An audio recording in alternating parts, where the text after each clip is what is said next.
Komposisi koalisi diprediksi masih bisa berubah. Hal ini terlihat dari masih banyaknya manuver hingga saling goda antara parpol untuk menggait bakal cawapres. Salah satu manuver misalnya, PDI Perjuangan secara terbuka menyebut Ketua Umum PKB Muhaimin Iskandar sebagai kandidat pendamping Ganjar Pranowo. Padahal Muhaimin sudah mengikat janji koalisi dengan Partai Gerindra. Untuk mengulas soal faktor penentu kelanjutan koalisi Pilpres sudah bergabung di Kompas Petang Direktur Eksekutif Indikator Politik Indonesia Mas Burhanuddin Muhtadi dan juga Sekjen PDI Perjuangan Pak Hasto Kristianto serta juru bicara tim pemenangan Prabowo Subianto Bang Andre Rosiade. Selamat sore, terima kasih sudah bergabung bersama kami di Kompas Petang. Selamat sore Cynthia, selamat sore Mas Hasto dan Mas Burhan. Baik, saya langsung ke Gerindra. Bang Andre, ini disebut Caimin tinggal menunggu takdir. Dari Gerindra sendiri terganggu nggak sih dengan manuver Caimin yang juga bilang koalisi itu soal takdir. Dan juga upaya Caimin yang bisa dikatakan tanda kutip ya, makin akrab dengan PDI Perjuangan. Tentu kita tidak terganggu ya, karena memang komunikasi kita sangat baik dan koalisi kami sangat solid. Dan sampai saat ini memang calon kandidat terkuat cawapres Pak Prabowo adalah Gus Muhaimin. Karena memang Gus Muhaimin lah pemegang golden ticket cawapres Pak Prabowo. Karena apa? Karena memang Gerindra dan PKB sudah mentandatangani piagam kerjasama Koalisi Kebangkitan Indonesia Raya, di mana dalam piagam kerjasama itu disebutkan bahwa penentuan capres dan cawapres adalah Pak Prabowo bersama-sama dengan Gus Muhaimin. Jadi memang jelas bahwa saya ingin tegaskan sekali lagi, kandidat terkuat cawapres Pak Prabowo sampai hari ini kita dialog adalah Gus Muhaimin. Dan memang Gus Muhaimin lah penentu apakah beliau nanti akan memakai golden ticket itu untuk diri beliau. Tapi kok tidak segera diumumkan nih Bang Andre? Atau beliau akan menyerahkan kepada orang lain sehingga beliau sebagai pemegang kunci Inggris. Nah, lalu kapan akan diumumkan? Itu pertanyaan Cynthia kan. Nah, tentu kami menyerahkan sepenuhnya kepada Pak Prabowo dan Gus Muhaimin. Tentu di waktu yang tepat, momentum yang pas, nanti Pak Prabowo akan bersama-sama Gus Muhaimin akan mengumumkan. Tapi tentu sambil menunggu ini kami Gerindra dan PKB sepakat untuk menambah rekan koalisi. Ya, kan kalau di tempat Mas Hasto kan sudah semakin banyak yang bergabung. Tentu kami dalam tanda kutip tidak ingin kalah juga sama Mas Hasto senior saya ini kan. Kita ingin ada gabungan partai-partai lain selain Gerindra dan PKB. Dan alhamdulillah sudah ada beberapa partai yang akan segera deklarasi mulai dari akhir Juli nanti. Lalu nanti ada yang di Agustus berapa. Harapan kami tentu di luar Gerindra dan PKB akan ada 5 partai lagi yang insya Allah mendeklarasikan diri mendukung pencalonan Pak Prabowo sebagai capres 2024. Baik, saya akan ke Pak Hasto. Pak Hasto, ini goda-goda politik apakah bisa dikatakan memang ada upaya untuk menggoyang koalisi, mengulur-ngulur waktu sehingga memang ada target untuk satu putaran? Ya kalau kita lihat tadi tayangan antara Mbak Puan dan juga Gus Muhaimin Iskandar itu kan menunjukkan bahwa PDI Perjuangan yang pertama kita hormati etika politik atas kerjasama yang sebelumnya sudah dibangun 11 bulan antara Gerindra dan PKB. Yang kedua, komunikasi tetap berjalan dengan baik, apalagi Caimin ini kan merupakan sosok politisi senior. Oleh almarhum Gus Dur, beliau dulu dititipkan ke Ibu Megawati Soekarno Putri. Sehingga secara historis, emosional bonding memang sangat dekat dengan PDI Perjuangan. Dan inilah indahnya kontestasi 2024 yang akan datang. Kalau dari Gerindra ingin menang, PDI Perjuangan juga ingin menang. Sehingga kita tidak main di dalam kondisi akhir dalam menetapkan pasangan calon.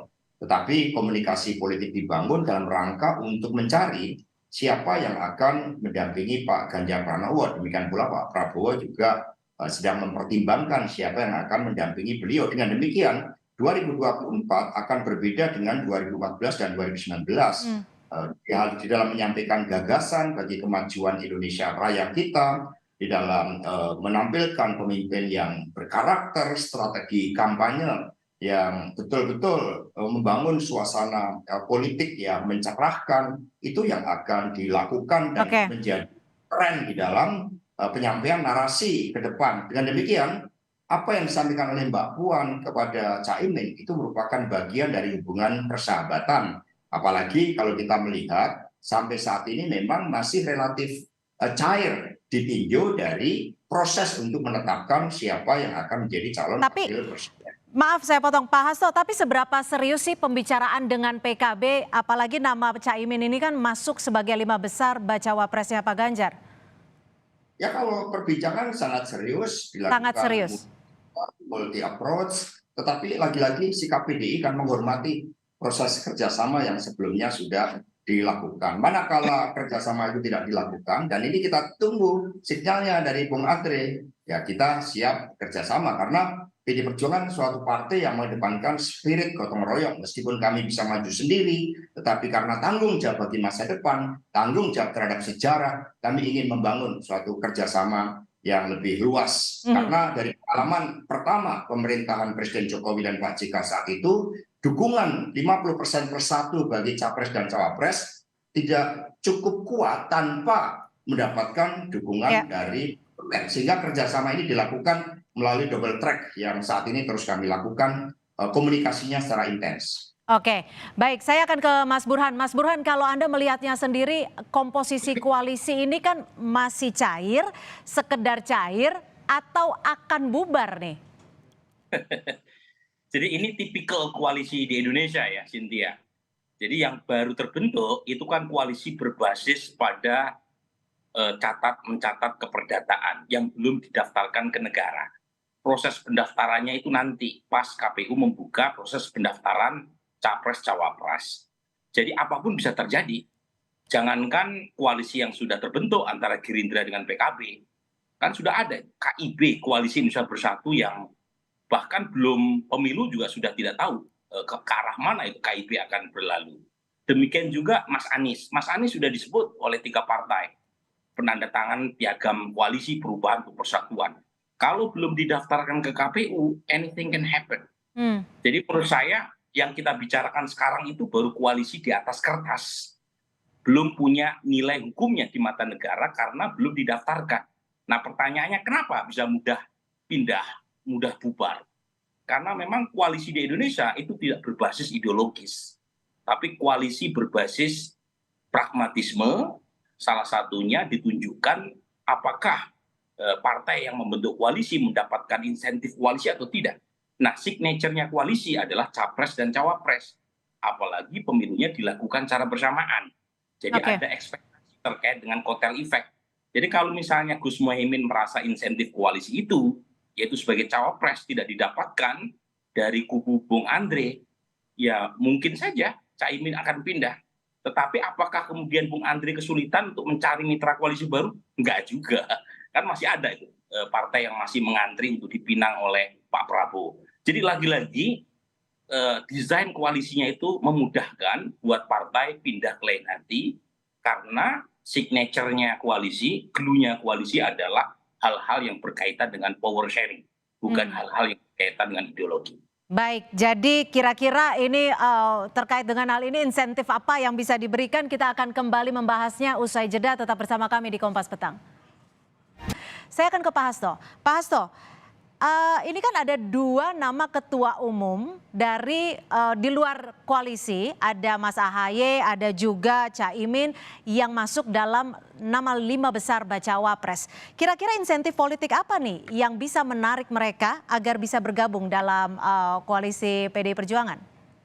Ya, ketua umum baik itu Gus Muhaimin Iskandar maupun Mas AHY kan juga sudah mendapatkan mandat di dalam menetapkan siapa yang menjadi representasi dari kedua partai tersebut, baik untuk sebagai calon wakil presiden maupun ketika peta dinamika politiknya menjadi berubah cepat dan harus diambil suatu keputusan. Maka mengapa Mbak Puan dengan melihat juga hasil-hasil survei, konsolidasi partai, daya terima yang ada, serta basis pemilih yang sebagian besar anak muda, kemudian menyebut Mas AHY dan juga Gus Muhaimin Iskandar. Ini merupakan suatu bagian yang merupakan tindakan strategis di dalam mencoba untuk melakukan komunikasi secara intens, melakukan langkah-langkah terobosan yang pihak lain itu sebelumnya tidak pernah memikirkan bahwa antara PD Perjuangan dan Partai Demokrat bisa melakukan suatu dialog, suatu pertemuan yang intens. Mengingat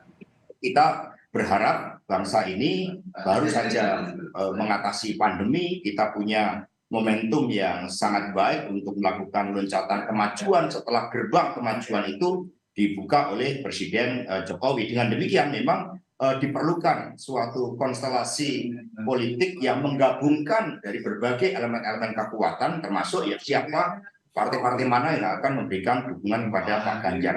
Dengan menyebutkan adanya Mas AHY, kemudian juga Gus Muhaimin, maka ruang kerjasama itu semakin terbuka luas, tetapi juga menunjukkan bahwa proses pengerucutan itu belum selesai. Karena pendaftaran kan juga masih dilakukan pada bulan Oktober, sehingga kami memperkirakan bulan Agustus September ini adalah penggodokan, dan pada akhir September itu segala sesuatunya sudah semakin matang dan terkonsolidasi. Apakah PD akan bekerja sama dengan PKB bersama dengan Demokrat, itu nanti proses dialog politik yang akan menentukan. Masih akan jalan beberapa bulan lagi. Bang Andre, ini kan suara PKB bisa dikatakan signifikan untuk di Jawa Timur, Jawa Tengah. Ini kira-kira banyak analis yang juga mengira atau menduga ketika nama Caimin tidak disandingkan sebagai bacawa presnya Partai Gerindra ini akan keluar dari koalisi. Anda, Gerindra masih mau cari bacawa pres lain? Kan tadi saya sudah tegaskan bahwa kandidat calon wakil presiden Pak Prabowo adalah Gus Muhaimin. Dalam piagam kerjasama tadi juga saya sudah tegaskan bahwa capres dan cawapres diputuskan secara bersama-sama oleh Pak Prabowo dan Gus Muhaimin. Berarti intinya apa?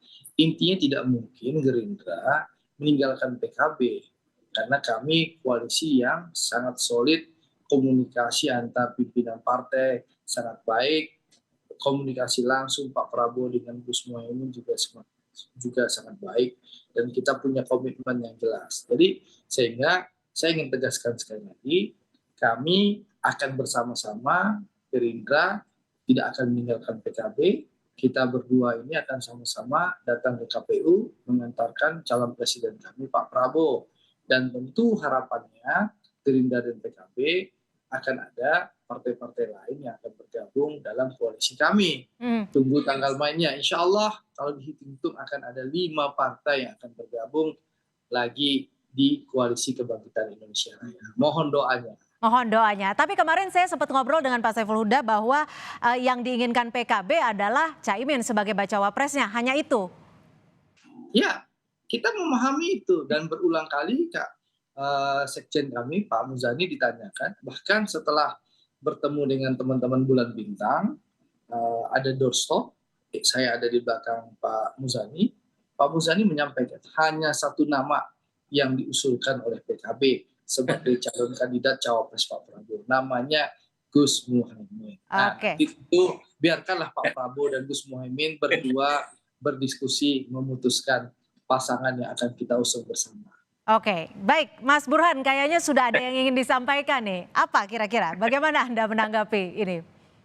Ya begini, saya tadi malam itu diskusi sama Gus Jazilul Fawait.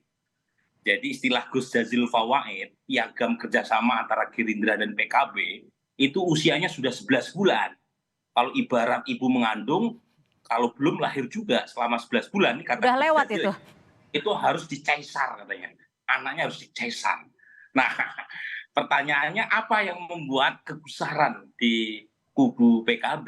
Menurut saya ya simple, karena belum ada kepastian siapa cawapres dari Pak Prabowo, terutama PKB yang dari awal sudah menaikkan piagam kerjasama. Nah, kalau misalnya ada tambahan 5 partai koalisi baru, makin pusing nih PKB. Gitu ya. Nah, tapi poin saya begini, saya ingin melihat dari sisi yang lain, dari sisi Mbak Puan ya dan Mas Hasto. Menurut saya, kalau kita lihat strategi PD Perjuangan, terutama dalam beberapa bulan pasca Rakernas PD Perjuangan, itu ada perubahan yang menarik. Ya.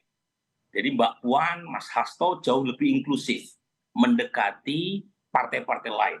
Dan bukan hanya PKB yang notabene sohib lama, Demokrat pun didekati. Nah pertanyaannya seberapa mungkin Muhaimin Iskandar atau AHY menjadi pendamping Mas Ganjar. Nah kalau dari sisi kalkulasi politik agak sulit keduanya dipilih sebagai pendamping Mas Ganjar. Karena Mas Ganjar itu sudah kuat di Jawa Timur dan Jawa Tengah. Sementara Gus Muhaimin basisnya Jawa Tengah dan Jawa Timur. Mas AHY tidak punya basis. Yang dibutuhkan Mas Ganjar itu yang punya kekuatan elektoral di Sumatera, di Jawa Barat, dan Banten. Artinya apakah bisa dikatakan Erick Thohir ini juga bisa menjadi game changer? Sebelum ke situ ya, saya ingin mengatakan strategi tadi itu kenapa menyebut nama-nama seperti Muhaimin Iskandar atau AHY. Atau nama-nama yang punya hubungan partean, misalnya Erick yang diusulkan PAN atau Sandiaga Uno. Menurut saya ini bagian dari investasi putaran kedua yang dilakukan oleh Mas Ganjar. Jadi mungkin saja Muhaimin Iskandar atau AHY tidak menjadi pendamping Mas Ganjar, tetapi karena pendekatan yang lebih inklusif yang dilakukan oleh Mbak Puan, Mas Hasto, dan PD Perjuangan, itu akan membuat meleleh basis konstituen PKB dan Demokrat. Dan ketika masuk putaran kedua, kalaupun toh ketua umum ini tidak menjadi wakilnya Mas Ganjar, itu basis konstituennya melirik Mas Ganjar untuk dipilih. Jadi strategi investasi putaran kedua ini udah harus dipikirkan karena antara Mas Ganjar dan Pak Prabowo tidak ada yang bisa memenangkan dalam satu putaran. Gitu. Pak Hasto, betul analoginya seperti itu untuk PDI Perjuangan sendiri investasi di putaran kedua? Ya, secara logika politik apa yang disampaikan oleh Mas Burhan menunjukkan ya kapasitas beliau sebagai pengamat politik yang setiap hari bersentuhan dengan data-data yang menggambarkan persepsi dari masyarakat. Tetapi bagi PD Perjuangan sendiri tentu melihat, mencermati dinamika politik yang ada ke depan. Karena bagaimanapun juga dua nama yang mencuat itu adalah Pak Ganjar Pranowo dan Pak Prabowo. Dan kemudian kita lihat ada tren menurun dari Pak Anies Baswedan. Ketika tren ini menurun ini terus terjadi, maka konsolidasi untuk hanya ada dua calon presiden itu akan semakin besar. Apalagi kalau kita lihat di Jawa Barat misalnya, Pak Ganjar Pranowo sudah melampaui Pak Anies. Kemudian juga di Sumatera Barat, bagaimana hegemoni dari Pak Prabowo juga masih cukup kuat di Sumatera Barat. Sehingga bisa terjadi kondisi ini dengan analisis dari Mas Burhan tadi, kemungkinan akan terjadi dua putaran, ini akan menyadarkan publik. Oh kalau gitu kita konsolidasikan saja terhadap pemilu untuk meminimalkan risiko-risiko politik, tapi juga berjalan secara demokratis. Kemudian rakyat merubah persepsi terhadap tokoh-tokoh yang akan dimunculkan, sehingga ke depan ini hanya akan ada dua tokoh, misalnya seperti itu. Nah, sekiranya memang ada dua putaran, proses dialog memang tidak hanya dilakukan ketika dua putaran berlangsung. Baik, kami sudah tangkap Pak Hasto, semuanya masih cair dan pastinya komunikasi politik juga masih berjalan. Kita lihat nanti ke depannya seperti apa, apalagi tadi Partai Gerindra juga menyebut akan ada 5 partai lain yang akan bergabung di koalisi. Mohon maaf sekali karena durasi juga yang harus mengakhiri perbincangan kita. Terima kasih sekali lagi sudah bergabung di Kompas Petang, Direktur Eksekutif Indikator Politik Indonesia, Mas Burhanuddin Muhtadi, Sekjen PDI Perjuangan, Pak Hasto Kristianto, juga juru bicara tim pemenangan Prabowo Subianto, Bang Andre Rosiade. Terima kasih, selamat sore.